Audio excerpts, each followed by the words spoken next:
میں ایک اسکول میں ٹیچر ہوں, میرے علاوہ تمام ٹیچرز لیڈیز ہیں, یعنی ایک میرے علاوہ 15 خواتین پڑھاتی ہیں اور ہیڈ ماسٹر کا میرے اوپر بہت اعتماد ہے, لیکن مجھے ڈر ہے کہ میں گناہ میں مبتلا نہ ہو جاؤں کیونکہ وہ خواتین میرے ساتھ بہت فری ہیں. کیوں فری ہو رہے ہو؟ 4 خواتین سے شادی کر لو, ان میں سے آپ کے پاس تو اتنا اچھا آپشن ہے. 15 خواتین ہیں, آپ ان 15 سے بولو جو 4 میرے نکاح میں آنا چاہتی ہیں ادھر چھاؤں میں آ جائیں, سائڈ پہ آ جائیں. سیدھی سی بات ہے, اس میں کون سا گھبرانا.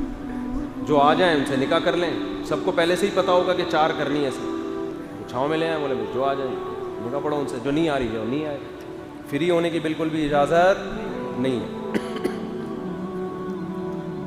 اچھا میرے بھائی ہیڈ ماسٹر صاحب بہت اعتماد کر رہے ہیں ان کے اوپر. کیا پڑھی لکھی لڑکی سے شادی نہیں کرنی چاہیے؟ اکثر لڑکیوں کی, کیونکہ ایسی ہے لڑکیوں کے اکثر نخرے ہوتے ہیں اور شرم و حیا بھی کم ہوتی ہے ایسی لڑکیوں میں. پڑھی لکھی لڑکیوں سے شادی کرنی چاہیے, کیوں نہیں کرنی چاہیے؟ وہ ان کے مینٹل لیول اچھا ہوتا ہے. باقی جو شرم و حیا کا تعلق زیادہ خاندان سے زیادہ ہے, پڑھے لکھے یا ان پڑھ ہونے سے نہیں. خاندان میں اگر شرم نہیں ہے تو ان پڑھ ہو کے بے شرم بھی ہوگی, بہت بڑی ٹینشن بن جائے گی آپ کے لیے. اور اگر خاندان میں حیا ہے تو پڑھی لکھی ہو کے بھی حیا ہوگی. تو میں یہ نہیں کہہ رہا پڑھی لکھی لڑکیوں سے ہی کریں, ان پڑھ سے بھی کریں, پڑھی سے بھی کریں, آپ کی مرضی, جو رشتہ جس کو مل جائے اس سے کر لیں آپ. لیکن اس کا پڑھے لکھے یا ان پڑھ ہونے سے تعلق نہیں ہے, اس کا تعلق آپ کی فیملی سے. بڑی بڑی پڑھی لکھی لڑکیاں ہمارے علم میں ہیں, بہت بڑی ڈاکٹرز ہیں جو ناخن کا بھی پردہ کرتی ہیں, ایسی خواتین ہیں. اور ایسی بھی ہیں جن کو کچھ بھی نہیں آتا اور وہ بالکل آزاد خیال ہے. تو اس کا تعلق لڑکی کے خاندان سے ہوتا ہے. باقی یہ کہ مینٹل لیول ملنا چاہیے نا, تو اگر کسی پڑھے لکھے کو پڑھی لکھی مل رہی ہے تو کر لے شادی, اس سے زیادہ فائدہ ہوتا ہے کہ تھوڑا سا مینٹل لیول مل رہا ہوتا ہے. لیکن میں نے مجھے جو چیز نظر آتی ہے, مینٹل لیول ملنے کا بھی خاندان سے زیادہ تعلق ہے. عورت کا جو خاندان ہے نا وہ بہت ویلیو رکھتا ہے.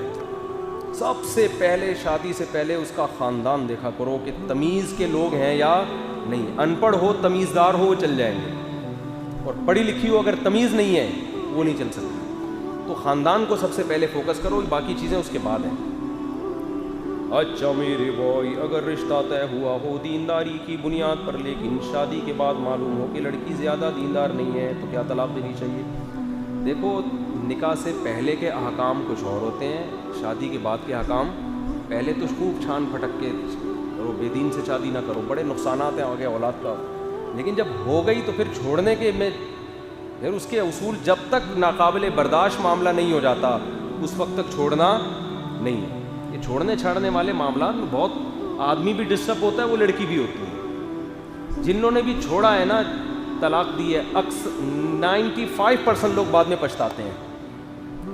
تو اس لیے جب ہو گئی شادی تو اب جب تک ناقابل برداشت معاملہ نہ ہو انسان زبان پہ طلاق کا لفظ نہ لے کر آئے, کمپرومائز کرے, گزارا کرے.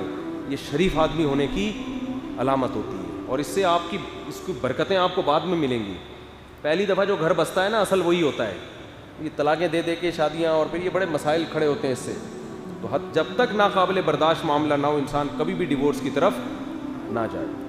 وہ بے دین ہے تو برداشت کرے, اس کو محبت سے سمجھاتا رہے بس, اور وہ سیدھی ہو جائے گی انشاءاللہ. جب 2-4 بچے ہوتے ہیں تو پھر عورت کمپرومائز کرتی ہے, وہ پھر شوہر ہی کے گھر کو اپنا. حضرت حکیم اختر صاحب بیان فرما رہے تھے, کسی نے کہا حضرت میری شادی ہوئی اور میری بیگم کا میرے گھر میں دل نہیں لگتا, ہر تھوڑے دن اپنی اماں کے یہاں چلی گئی ہوتی ہے, میں بڑا تیش میں آیا ہوں, یہ جو ہوتا ہے نا بڑا شروع میں تو بڑا جوش میں آیا ہوتا ہے نا آدمی, میں یوں کر دوں گا, میں ایسا کر دوں گا. تو انہوں نے فرمایا کہ بھائی ابھی 2-4 بچے ہو جائیں گے, اسی گھر کو اپنا سمجھے گی.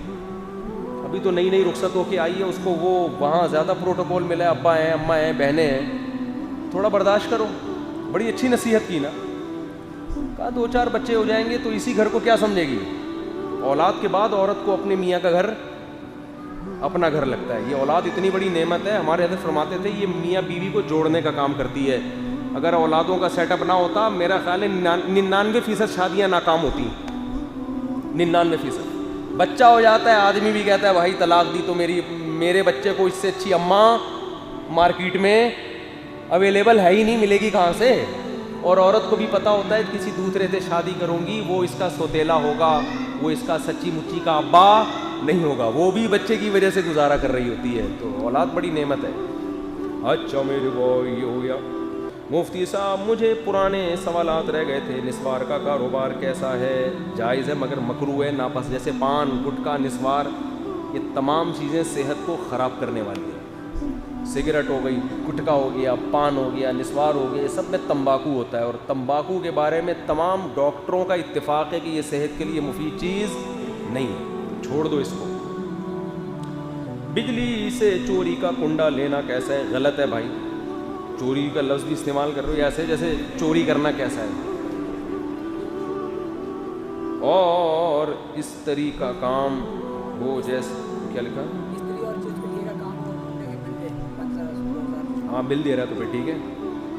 آج کے دور میں ہر جگہ خواتین ہی نظر, تو نظر کی حفاظت کرنا بہت مشکل ہے. کسی نظر بچائیں بھائی. جب بری نیت سے نہ دیکھیں, غیر اختیاری نظر پڑ گئی تو وہ معاف ہے. جان جان کر مت دیکھیں, اور جان جان کر دیکھنے کی عادت پڑ گئی ہے تو صدقہ کیا کریں. ایک دفعہ دیکھا 100 روپے صدقہ اپنے اوپر لازم کر لیں, تو انشاءاللہ آہستہ آہستہ جب آپ کو پتہ بھی تو فری پھوکٹ میں ہو رہا ہے نا سارا کام, جب پتہ ہے کہ یار جیب سے پیسے جائیں گے تو انشاءاللہ اس گناہ کی عادت آہستہ آہستہ کم ہوگی. اچھا میرے بھائی رخصتی کا اسلامی طریقہ کیا ہے؟ یعنی خالص نبی کا طریقہ بتائیں کہ ہم اس طرح بیٹی رخصت کریں. بہت آسان ہے, مسجد میں نکاح ہو جائے. جب لوگ یہاں مسجد میں آ جائیں لڑکے والے, تھوڑا سا چھوارے مسجد میں تھوڑا سا یہ نکاح ہو گیا, مسجد میں ہی جو بھی آنا تھا آ گیا, وہیں سے سب اپنے اپنے گھر چلے جائیں. رات کو دولہا آئے اپنی والدہ اور 2-4 بہنوں کے ساتھ, اور دلہن کو رخصتی کر کے لے جائیں. اگر کھانے کے ٹائم پہ آئے ہیں تو 2-4 افراد ہیں, تو اگر ان کو لڑکی کے والے کھانا کھلا دیں تو بھی ٹھیک ہے, آئے اتفاق سے کھانے کے ٹائم پہ. سموسے کے ٹائم پہ آئے ہیں تو 2-4 سموسے کھلا دیں. عصر کے بعد آئے ہیں, ٹھیک ہے نا. بس یہ ہے. باقی سب کو بول دیں کہ کل ان کے گھر میں کیا ہوگا, ولیمہ ہوگا. تو جہاں یہ ہال بک کرانا چاہیں, تمبو لگانا چاہیں گلی میں, ٹینٹ لگانا چاہیں, جو جیسے ہو, تو ساری پبلک کہاں پہنچے گی, ادھر پہنچے گی. بس یہ طریقہ ہے. سارا خرچہ اسلام نے مرد کے کندھوں پہ ڈالا ہے, لڑکی والوں پہ نہیں ڈالا. مفتی صاحب آپ کا ایک بیان سنا تھا جس میں آپ کہہ رہے تھے کہ خواتین گھر بیٹھے آن لائن کام کریں تو کوئی حرج نہیں ہے. اس طرح تو نامحرم مردوں سے بات چیت بھی ہوگی, تو کیا اس میں فتنہ نہیں ہے؟ بھائی یہ جس کو فتنہ ہے وہ نہ کرے. اب کوئی جائز کام ناجائز تو نہیں ہو جاتا نا. عورت کے لیے خرید و فروخت یا کاروبار کرنا تو جائز ہے. اگر کسی کو فتنہ ہے تو وہ نہ کرے, لکھ کے رابطہ کر لے. اور دوسری بات یہ ہے کہ جوان عورت کو جو بھی کام کرے اپنے, اگر شادی شدہ ہے تو شوہر کو اعتماد میں لے کے, اور اگر ان میرڈ ہے تو اپنے باپ اور بھائیوں کو اعتماد میں, ان کی موجودگی میں کرے. تبھی کہتا ہوں بھائی بند کمرے میں بیٹھنے کی کیا ضرورت ہے, انٹرنیٹ لے کھلے عام بیٹھ جائے سب کے سامنے, تو اس میں انشاءاللہ فتنے کا اندیشہ نہیں ہوتا. باقی ذرا سا بھی اندیشہ ہو تو پھر تو گناہ سے بچنا پہلے یہ ضروری ہے.